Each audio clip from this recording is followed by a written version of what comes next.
고금소총 야담 전설에 오신 걸 환영합니다. 재미있게 시청하시고 즐거운 하루 되시기 바랍니다. 그리고 저의 생계에 큰 도움이 되는 구독과 좋아요 부탁드릴게요. 오늘의 이야기 시작하겠습니다. 못된 귀신을 물리친 관찰사. 조선시대 문경세제 산마루에는 온갖 잡신들을 모신 사당이 있었는데 그 사당의 효험이 꽤나 영험한 것으로 알려져 산 주변 마을을 다스리는 관리들이 이곳을 지날 때면 반드시 가마에서 내려 절을 한 뒤 돈을 모아 신들에게 굿을 해야만 하는 것이 불문율이었다. 혹여나 그렇게 하지 않은 관리는 반드시 나중에 이상한 재앙을 맞곤 했다. 그러던 와중 문경세제 너머 한 마을로 어느 무명의 관찰사가 부임하게 되었다. 이 관찰사는 성품이 매우 강직하고 과단성이 있는 인물로 살면서 무슨 화를 입을까 두려워한 적이 한 번도 없었다. 마침 그가 문경세제를 넘다 그 문제의 사당에 당도하게 되었을 때이다. 그를 수행하던 아전들이 앞다투어 예전 부임했던 사또들의 일화를 관찰사에게 이야기하며 이 사당에 귀신에게 굿을 올리지 않으면 큰 화를 당할 것이라고 말하는 것이었다.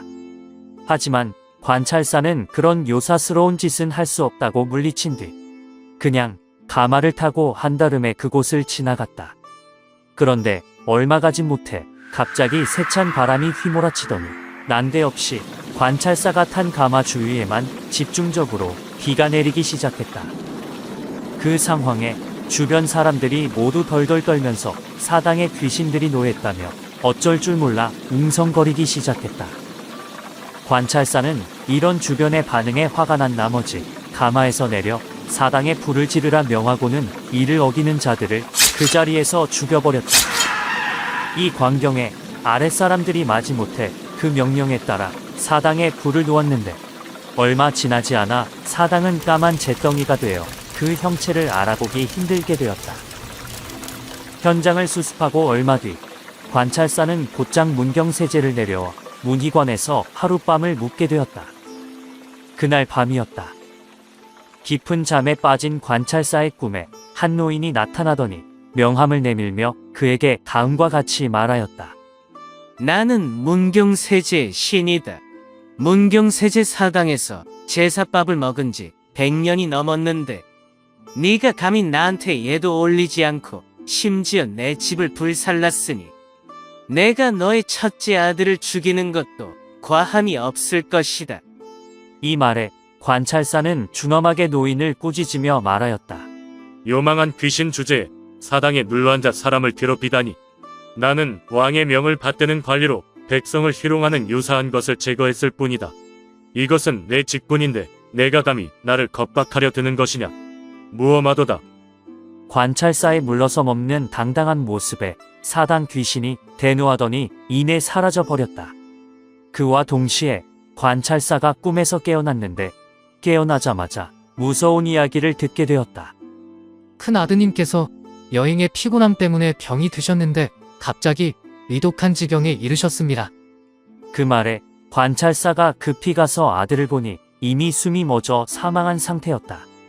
갑작스런 큰 아들의 죽음에 관찰사는 매우 슬펐지만 이는 어쩔 수 없는 운명이려니 받아들이고 큰 아들의 장례를 치른 후 곧 관청에 도착하여 부임을 하였다. 주변에서는 제사도 치르지 않고 사당에 불까지 지른 일로 문경세제의 신이 노해서 재앙을 내렸다고 수군대고 있었지만 관찰사는 이런 말에 콧방귀도 뀌지 않았다. 그날 밤이었다. 관찰사의 꿈에 또다시 사당 귀신이 나타나서 다음과 같이 말을 하는 것이었다. 이래도 내 말이 겁박일 뿐이었더냐. 깨달은 것이 있을 터. 한 번 더 기회를 줄 것이니 내 사당을 불태운 것을 회개하고 새로이 사당을 지어놓거라. 그렇게 하지 않는다면 이번에는 내 놈의 둘째 아들을 죽일 것이니라. 명심하거라. 하지만 이 말에도 여전히 의연한 모습을 지키며 전과 다름없이 귀신을 꾸짖으며 혼을 냈으니 귀신은 어디 두고 보자라는 눈빛을 한 채 대노한 기운을 풍기며 물러갔다. 다음 날 아침이 되자 관찰사가 눈을 뜨기 전인데도 집안 사람이 와서 일어나기를 재촉하며 요란 법석을 떨었다. 나리, 어서 일어나십시오. 지금 이렇게 주무시고 계실 때가 아니옵니다. 무슨 일로 일이 난리인 게냐? 큰일 났사옵니다. 둘째 도련님께서 숨을 쉬지 않으시옵니다. 어서 가보셔야 합니다. 헐레벌떡 아들의 방을 들여다본 관찰사는 또다시 큰 슬픔에 빠지지 않을 수 없었다. 이놈아, 어찌 이리 한순간에 가버린단 말이더냐? 둘째 아들은 이미 싸늘한 주검이 되어 온몸이 차갑게 식어 있었다. 슬픔이라는 감정을 추스를 시간도 없이 첫째에 이어 둘째 아들까지 허무하게 보내게 된 관찰사는 가슴이 찢어지는 것 같았지만 이내 마음을 다잡고 둘째 아들의 장례를 치러주었다. 이번에도 주변 사람들은 혀를 끌끌 차며 사당의 귀신이 저주를 내린 것이라 수군거리면서 관찰사를 못마땅하게 여겼다. 그렇게 둘째 아들의 장례가 끝나고 며칠 뒤 어느 깊은 밤이었다. 이번에도 관찰사의 꿈에 귀신이 나타나 말하는 것이었다. 여전히 깨달은 것이 없더냐? 너의 고집이 내 자식들의 명줄을 짧게 만든 것을. 첫째를 죽이고 둘째를 죽인 것은 바로 너이니라. 이번에는 셋째 아들이 죽을 차례인데 네가 너무 불쌍한 듯하여 내 넓은 도량으로 너에게 기회를 주려 하니 서둘러 새로운 사당을 짓도록 하고 제사를 지내도록 하거라. 그리하면 내 너의 셋째 아들의 목숨만은 지켜주겠다. 하지만 관찰사는 이 말을 듣고도 전혀 동요하지 않았다. 오히려 할 테면 해보라는 식으로 의연하고 당당한 모습을 보이는 관찰사의 패기에 당황한 귀신은 점점 화를 내면서 온갖 협박을 하는가 하면 급기야 좋은 말로 달래기까지 하니 오히려 관찰사에게 사당을 지어달라 사정하는 것으로 착각할 정도였다. 한편 귀신의 끊임없는 회유의 말에 시끄러워서 도저히 잠을 잘 수 없었던 관찰사는 급기야 칼을 빼들고 귀신을 베려고 했다.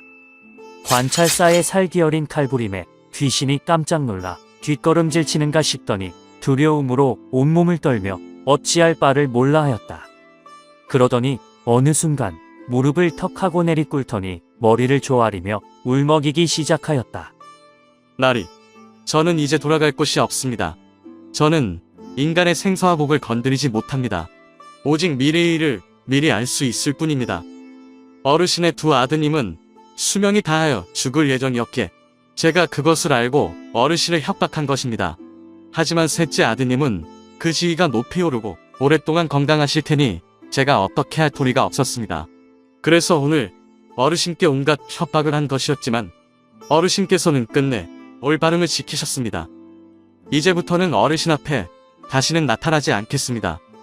이 말을 듣고 있던 관찰사가 그를 딱히 여기며 말했다. 네가 오랫동안 황폐한 사당에 살면서 지냈는데 내가 어찌 너의 집을 마음대로 부수고 싶었겠느냐? 내가 너에게 화가 났던 것은 요망한 술수로 사람들을 희롱했기 때문이었다. 이제 네가 그것을 자백하니 불쌍히 여길 수밖에 없구나. 내가 새로 너의 집을 지어주마. 하지만 만약 너의 잘못을 뉘우치지 않고 또다시 지나가는 사람들을 괴롭힌다면 당장 부숴버릴 것이다. 알겠느냐? 감사합니다, 나리. 다시는 사람들을 희롱하는 일이 없을 것입니다. 귀신은 관찰사의 넓은 아량에 감동한 나머지 눈물을 흘리며 연신절을 하는가 싶더니 어느 순간 사라져 버렸다. 그 일이 있고 다음 날 관찰사는 문경세제로 가서 다시 사당을 세우고 자신의 꿈속에서 본 귀신의 모습을 흙으로 빚어 세워두었다.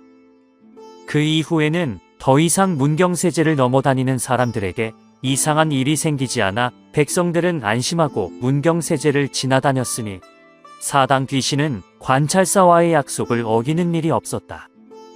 한편 귀신의 말대로 관찰사의 셋째 아들은 오랫동안 살면서 높은 지위까지 올라갔으니 과연 귀신의 말은 틀리지 않았다. 이 이야기는 조선시대의 유명한 이야기들을 모아놓은 책인 청구야담에 실린 이야기입니다. 귀신도 무릎 꿇리는 관찰사의 쩌는 패기를 우리가 아는 누군가가 좀 배웠으면 하네요. 이리 굽신 저리 굽신 부끄러움은 우리의 몫일 뿐. 할 말은 많지만 생각만 해도 머리가 아파지니 말을 말아야지요. 하여간 오늘은 여기까지 할게요. 우리 당당하게 삽시다. 지금까지 시청해주신 여러분 대단히 감사합니다. 다음 시간에 만나요. 안녕.